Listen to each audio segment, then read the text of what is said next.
दोस्तों, अगर आप पीएफ सदस्य हैं तो आपके मन में एक क्वेश्चन हमेशा उठता होगा कि सर जो हमारी पेंशन जमा होती है वो हमारे पेंशन सेक्शन में मतलब ईपीएस सेक्शन में कितनी जमा होनी चाहिए। सबको पता है कि 8.33% आपकी पेंशन में जमा होनी चाहिए, 3.67% आपके एम्प्लॉयर शेयर में होनी चाहिए, 12% आपकी एम्प्लॉय शेयर में होनी चाहिए जो होती है आपकी बेसिक सैलरी का। ठीक है, तो बेसिक सैलरी का ये सेक्शन सबको ही पता है। बट एक यहाँ पे डाउट्स ये रहता है कि सर हमारी जो पेंशन है कितनी जमा होनी चाहिए। बहुत से फ्रेंड्स के क्लेम रिजेक्ट होते हैं कि मोर देन ईपीएस सेक्शन वाले ऑप्शन में कि your ways is more than 15K, please clarify. तो आज की वीडियो में ये डिटेल में जानेंगे कि भैया यहाँ देख सकते हैं कि यहाँ पे जिनकी पेंशन जमा हुई है 2737 यहाँ जमा हुई है, 2636 यहाँ जमा हुई है और 2737 रुपए यहाँ जमा हुई है। तो ये पेंशन जो हुई है वो जमा सही हुई है या गलत हुई है। थोड़ा दोस्तों आपको मैं हिंट दे देता हूँ। ईपीएस के रूल के अकॉर्डिंग आपकी जो पेंशन है वो 15,000 की बेसिक सैलरी की 8.33% से ऊपर जमा नहीं होनी चाहिए। ठीक है, तो आज की वीडियो में इस डिटेल में बात करेंगे कि आपकी पेंशन कितनी जमा होनी चाहिए पेंशन सेक्शन में, कब पेंशन बंद हो जानी चाहिए और कब आपकी ईपीएस सेक्शन में पेंशन जमा नहीं होनी चाहिए। वीडियो बहुत इन्फॉर्मेटिव है। तो आप एम्प्लॉय है तब तो आपको देखनी है, और आप अगर एम्प्लॉयर हैं, कंपनी के एचआर हैं, तब भी आपको वीडियो जरूर देखनी है इन्फॉर्मेशन पर्पज से, क्योंकि बहुत से अकाउंट आप खराब कर सकते हैं बहुत से फ्रेंड्स के। तो वीडियो इन्फॉर्मेटिव है तो अभी से हमें सब्सक्राइब कर लीजिए। इस टाइप की वीडियो आपको क्लियरिफिकेशन यूट्यूब पर कहीं नहीं मिलेगा। अगर आपको वीडियो अंत में बताइएगा कि आपको वीडियो से कितना बेनिफिट्स मिला। वीडियो को बड़ा पेशेंस से देखना है, थोड़ा टाइम निकाल के वीडियो देखिएगा, तभी आपको ये समझ में आएगी, क्योंकि थोड़ा सा वीडियो कैलकुलेशन बेस पे रहेगी। ठीक दोस्तों, वीडियो स्टार्ट करें उससे पहले रिक्वेस्ट रहेगी, हमारे चैनल पर आप पहली बार आए तो सब्सक्राइब कर लीजिएगा। इस वीडियो को आप फेसबुक पेज पर देख रहे हैं तो फॉलो कर लेना। अगर आपकी कोई भी समस्या आती है, बात करना चाहते हैं, एम्प्लॉय है या एम्प्लॉयर है, तो आप हमसे जुड़ सकते हैं। किससे? हमसे बात कर सकते हैं। इंस्टाग्राम आईडी का लिंक इस वीडियो के डिस्क्रिप्शन में दे रखा है, फॉलो करके मैसेज कीजिए। बात करने के लिए कोई भी चार्ज नहीं है, सब कुछ फ्री है, मगर आपको फॉलो करके मैसेज करना होगा। ठीक दोस्तों, बात करते हैं डिटेल में इस सेक्शन के बारे में।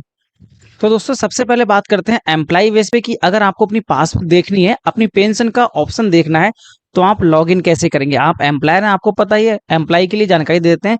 आपको यहाँ टाइप करना होगा UAN passbook. UAN passbook type करेंगे तो आपको यहाँ पे दिखेगा first option member passbook employ करके, इस ऑप्शन पर आप क्लिक कर देंगे। ठीक है, तो जैसे आप इस पर क्लिक करेंगे, अपना यूएन नंबर डालेंगे, पासवर्ड डालेंगे, कैप्चा डालेंगे और साइन इन ऑप्शन पर क्लिक कर देंगे। ठीक, फिर आपको देखेगा टाइप का प्रोफाइल। आपको जिस भी मेंबर आईडी में अपना बैलेंस चेक करना है, आपकी इस टाइप की मेंबर आईडी शो हो जाएंगी, उसको आपको चूज कर लेना है। ठीक है, तो पहले हम बात करते हैं कि इसका रूल क्या है पेंशन जमा होने का। तो हम पहले से फर्स्ट अकाउंट से चेक करते हैं इनके। तो जो एम्प्लॉय है, सबसे पहले इनकी ज्वाइनिंग हुई है 2014 में, आप देख सकते हैं।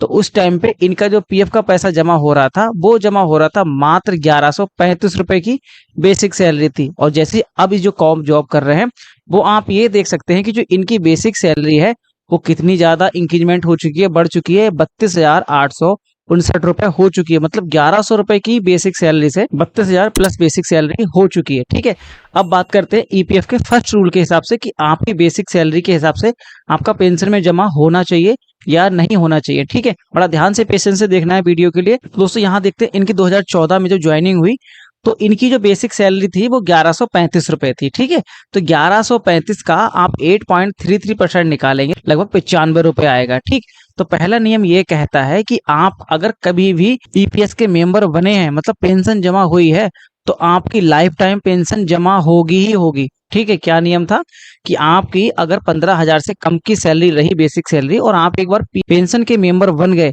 तो आप लाइफ टाइम इसके पेंशन के मेंबर रहेंगे, जैसे कि इनकी 95 रुपए है। ठीक, अब दूसरा रूल ये कहता है कि किसी की जो बेसिक सैलरी थी वो 15,000 से ज्यादा थी, जैसे कि इनके केस में देखते हैं, जो इनका ये वाली कंपनी है, इसमें आप देखेंगे इनकी बेसिक सैलरी कितनी है, यहाँ पे है 32,000 से प्लस। तो इस सिचुएशन में 32,000 से प्लस होने पर आपके पेंशन के मेंबर नहीं होने चाहिए थे। थोड़ा मैं और क्लियर कर देता हूं। किसी की बेसिक सैलरी अगर पहली बार में 15,000 से कम है तो लाइफ टाइम वो पेंशन का मेंबर रहेगा। अगर किसी की बेसिक सैलरी 15,001 रुपए भी है तो उसका फर्स्ट टाइम पे ईपीएस का मेंबर नहीं होगा। मतलब समझिए पेंशन में पैसा जमा नहीं होगा, 000 शो होगा। ठीक है, ये डाउट्स आपका क्लियर हो गया। अब आपको बात करते हैं कि सर हमारी पेंशन में कितना जमा होना चाहिए। दोस्तों ध्यान रखना, आपकी इंडिया के ईपीएफ के रूल के अकॉर्डिंग अभी जो आपकी बेसिक सैलरी की कैपिंग लगा रखी है सिर्फ पेंशन के लिए, वो 15,000 रुपए है। तो कैलकुलेटर देखेंगे, जो 15,000 आपकी बेसिक सैलरी है, इसके ऊपर जो बेसिक सैलरी लगेगी वो 8.33%। ठीक है, इसको हम डिवाइड कर देंगे 100 से, ठीक है, तो हमारी जो पेंशन निकल आएगी तो 1249 रुपए 50 पैसे। दोस्तों यही वह अमाउंट है इसके ऊपर आप जमा नहीं कर सकते इंडिया के रूल के अकॉर्डिंग, क्योंकि 15,000 की बेसिक सैलरी से ऊपर आप जमा नहीं करेंगे। अब इनके केस में क्या हुआ है, अगर दोस्तों आप इनकी जो बेसिक सैलरी है इसका 32,859 रुपए का आप अगर निकालेंगे, कितना परसेंट निकालेंगे, इनका 8.33% निकालेंगे।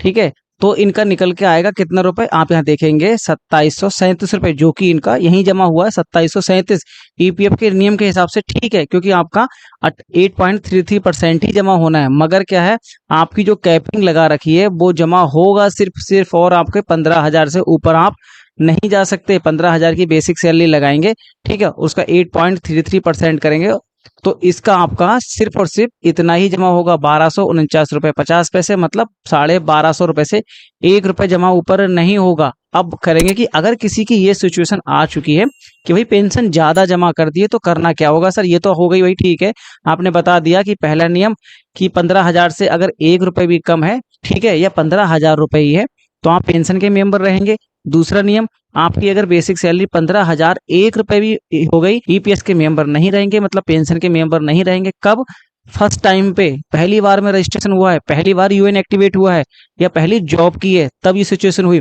अगर आपकी सैलरी पहले कम थी और आप बढ़ते बढ़ते बढ़ते इनकी सिचुएशन में 32,000 तक पहुंच गई तो आपकी पेंशन जमा होनी चाहिए। पेंशन भी जमा कितनी होनी चाहिए, 1250 रुपए से ऊपर जमा नहीं होनी चाहिए। यहाँ पे 2737 रुपए जमा हो गई, इनका गलत हो गया, इनका पैसा नहीं निकल पाएगा। EPS contribution more than 15K से मोर देन करके क्लियरिफाई करके रिजेक्ट करेंगे। अब करना क्या होगा सर ये बताओ।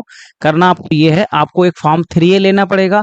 फॉर्म 3A कंपनी से वेरीफाई करवाना पड़ेगा, फिल करवाना पड़ेगा और कंपनी के लेटर पैड पे लिखवाना होगा कि सर हमारी एम्प्लॉई है जो इनकी हमें ये सैलरी थी स्टार्टिंग में और अभी इनकी ये सैलरी है, तो हमको जानकारी का अभाव था, हमको पता नहीं था कि 15,000 की बेसिक सैलरी के ऊपर 1250 रुपए ही जमा होना चाहिए, बट हमें गलती से इनकी बेसिक सैलरी 2737 रुपए इस टाइप से जमा हो गई है, तो इसको आप जो भुगतान है एम्प्लॉयर शेयर में कर दीजिए। करना क्या होगा, जो आपकी बेसिक सैलरी है यहाँ देखिए क्या होगा, ट्रांसफर जो आपका 1250 से जो एक्स्ट्रा पैसे जमा हुए हैं वो इधर शिफ्ट हो जाएंगे, यहाँ सिर्फ 1250 रहेंगे। ठीक है, क्या करना होगा, 3943 इसको आप माइनस कर देंगे 1250 से, क्योंकि इससे ऊपर जमा नहीं होगा। यहाँ करेंगे तो 2693 रुपए यहाँ जमा होने चाहिए, जो 1206 रुपए है वो शिफ्ट होके यहाँ से शिफ्ट होके यहाँ आ जाएंगे। ठीक है, तो यहाँ पे 1250 ही रहेंगे, यहाँ पे 2693 हो जाएंगे।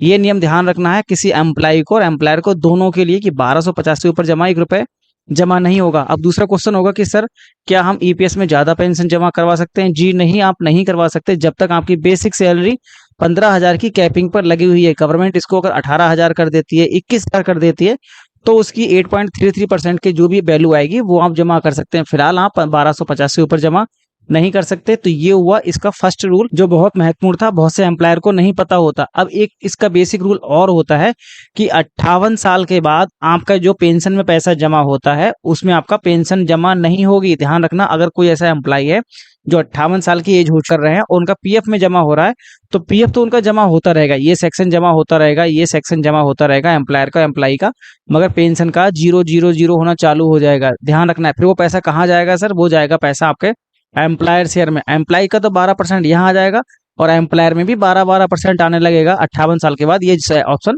0 हो जाएगा। तो दोस्तों ये वीडियो बहुत इन्फॉर्मेटिव थी, तो आपको करना क्या है, इस वीडियो को ना आपने अभी सब्सक्राइब नहीं किया तो नीचे सब्सक्राइब का बटन है, सब्सक्राइब कर लो। फेसबुक पेज पर देख रहे हैं तो फॉलो कर लो। दोस्तों मैं चाहता हूँ इस वीडियो को अपने सभी फ्रेंड्स को, अगर आप एचआर हैं तो सभी अपने एचआर फ्रेंड्स को जरूर शेयर कर दीजिए। थोड़ी वीडियो बहुत लंबी हो गई, मगर आपको इन्फॉर्मेशन थी ना इस टाइप की, आपको एक एक डाउट्स क्लियर हो गया होगा।